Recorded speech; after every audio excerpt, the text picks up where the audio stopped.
Then the unipersonal God of oneness theology can become man, yet continue to exist beyond the incarnation without becoming two persons, producing a second person in the Godhead.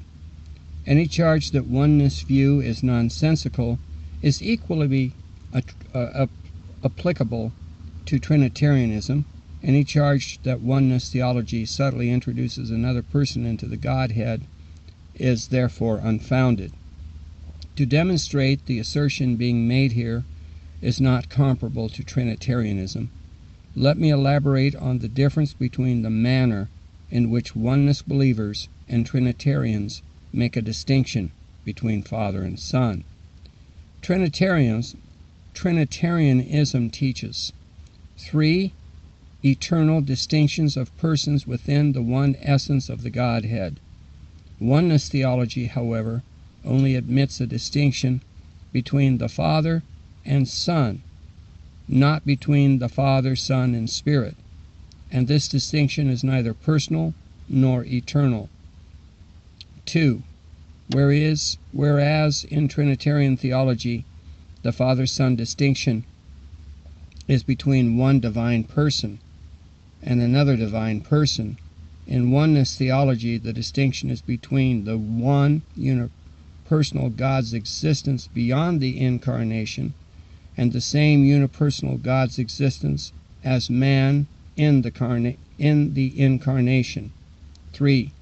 The oneness understanding of the distinction between Father and Son is not an eternal distinction of persons prior to incarnation. Oneness theology understands the distinction as arising only after the incarnation, when the one unipersonal God Yahweh himself became a man, acquiring a genuine human existence and consciousness, whereas the Trinitarian distinction is eternal and unrelated to incarnation. In oneness theology, the distinction is temporal and exclusively bound up in incarnation. In light of the above, to confess a distinction between Father and Son is not a Trinitarian confession of an internal division of persons within God's nature. Rather, it is a recognition that when God took to himself a human identity existence, a distinction between Father and Son arose. Such a distinction is not between divine persons in the Godhead Trinitarianism, but between God's existence beyond the incarnation and his existence in the incarnation oneness theology. In summation, Jesus' existence is different from the Father's, not in the identity of his deity, but in the personal union of his deity and humanity in one new existence, an existence which differs from God's continued manner of existence beyond incarnation. Jesus possesses a consciousness differing from God's unlimited divine consciousness beyond the incarnation. This distinction of consciousness between Father and Son arising because of Christ's genuine human existence demands that we consider the Son to have a distinct existence from the Father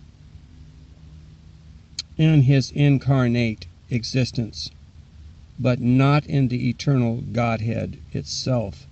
While we must reject an internal personal distinction between God's very essence, we cannot reject the genuine distinction between Father and Son that arose because of incarnation, distinguishing God's existence beyond incarnation from God's existence in incarnation.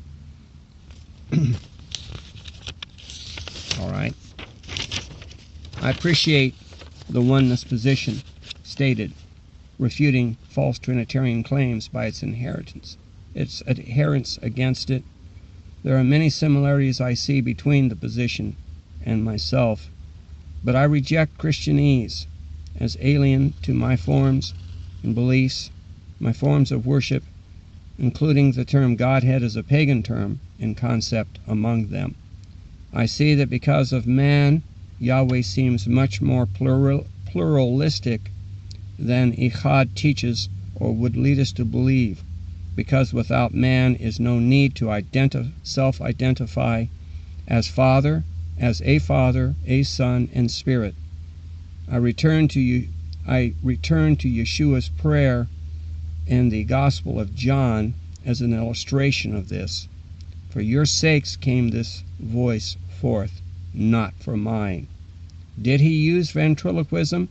I don't think so. John 12:30. Shalom.